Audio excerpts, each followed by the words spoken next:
Good evening. I'm Kwame Hart. I just want to do a short video. I was gonna write it, but I'll probably be writing too long. But I'm not gonna make it too long. Um, the I guess the title of the video will be everyone's relationship doesn't have to be you know the same or similar. Everybody could have a different type of relationship or a combination just to make you quote unquote successful in your uh, in your marriage life or relationship life, however you want to put it. Because right now we're going into the peak stress season of the year. November, Thanksgiving for most of the American side, Christmas for everybody, especially in Guyana, where it's very stressful. Whether you're stressing about, coming up with gifts for loved ones and all that other stuff, or just being in a relationship. Everybody, you feel certain way come that new year.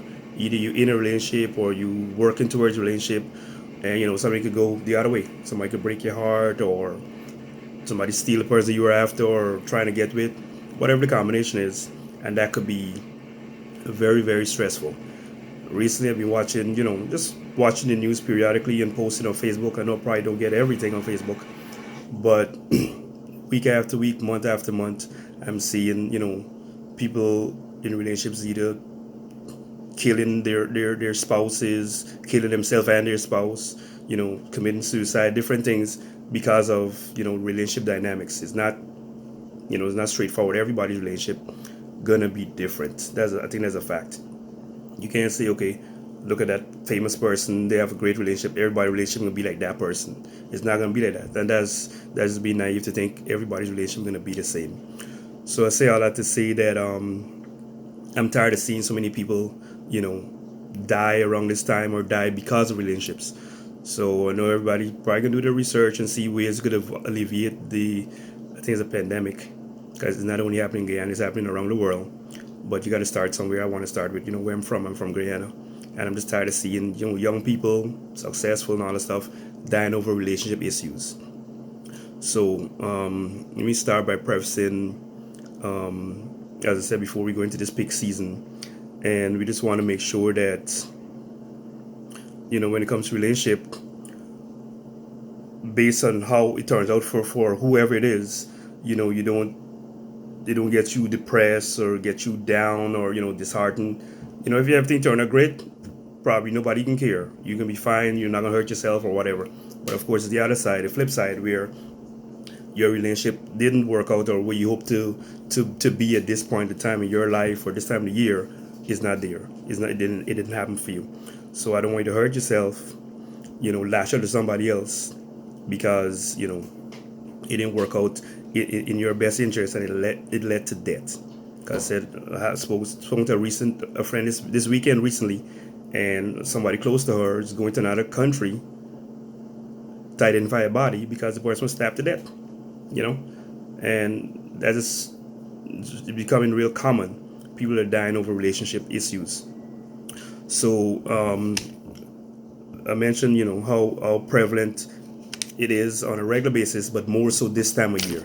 Okay, I'm putting a disclaimer. I don't profess to having all the answers and all the solutions. Nobody does. Besides the Creator, His Son, and maybe King Solomon, who was gifted with wisdom. Probably, maybe those few, maybe know all the solutions and all the answers. I don't. I don't profess to have all the solutions or the answers. So there's one disclaimer. And people might probably question why I'm doing a video like this, on this topic.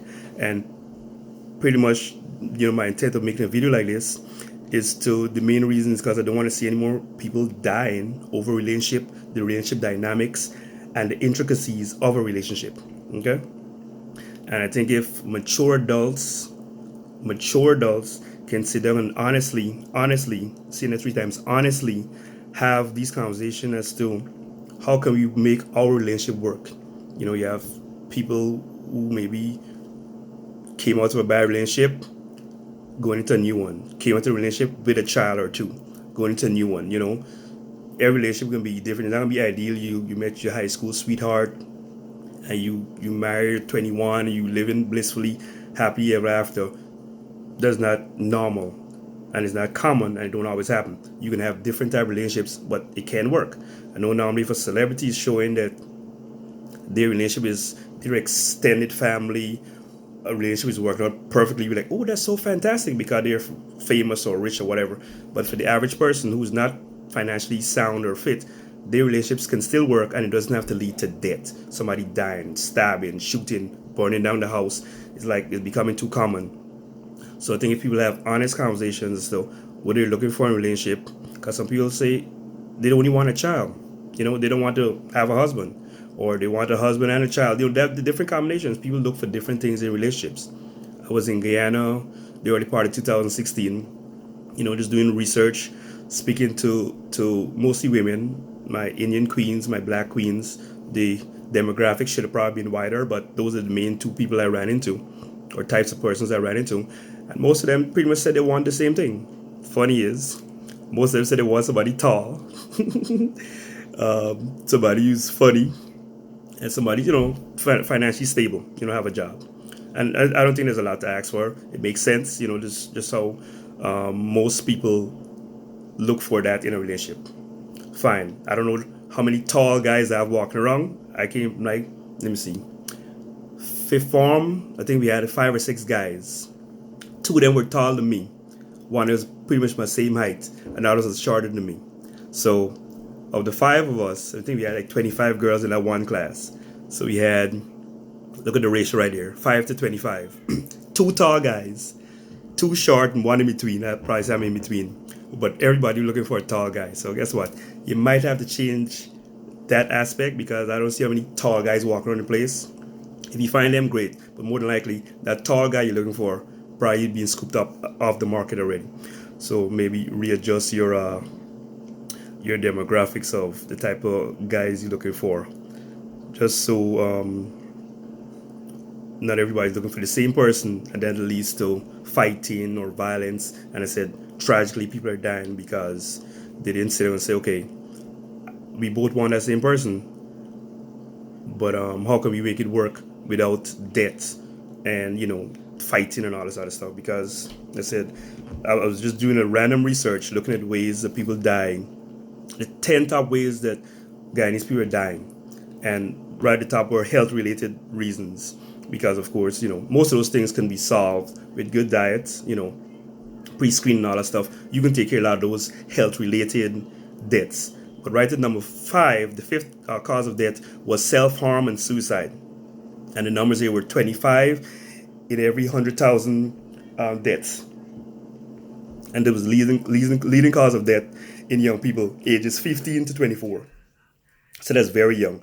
If our young people are dying, we don't have anybody for the future. And they're dying over suicide and self-harm. So that number is really, really high.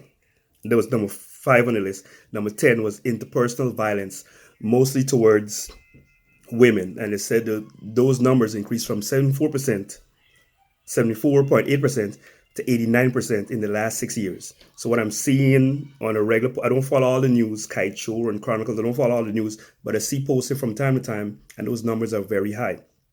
And it's directed towards our women. No real man should be hitting a woman, period.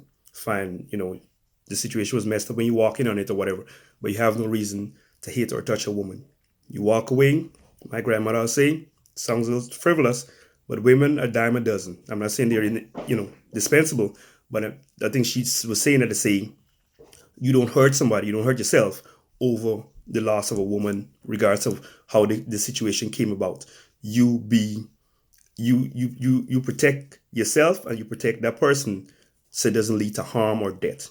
Okay, so that was the number 10th on the list, and there's a 10 leading cause of death. 5, self-harm and suicide, and 10 was interpersonal violence, and I said mainly assured stem from relationships. So I don't want to be too long in this video, but what I do want to say, the take home messages from what I'm trying to say here is, just be mindful around this period of time. don't be lashing out, because I was in that position. I remember spending New Year crying. I was hurt. I wasn't suicidal or anything, but I was hurt, and I was about to lash out, about to hurt people, because hurt people do hurt people. So you try your best to guard, especially when things don't go your way, that you don't hurt other people. And then the next one, just sit down and have honest conversations with those who you're interested in, and see what you guys can come to, what sort of reasonable solutions mature adults could come to, that could better the parties involved, so it doesn't lead to death. I'm just tired of seeing people dying for relationship reasons. There's a lot of stress in this system, but you don't want to do self-harm or harm your brother and sister because you couldn't be honest and mature enough to say what you're looking for in a relationship. Okay, so I said I'm not gonna be too long. I love you guys. Kwame Hart. Peace out.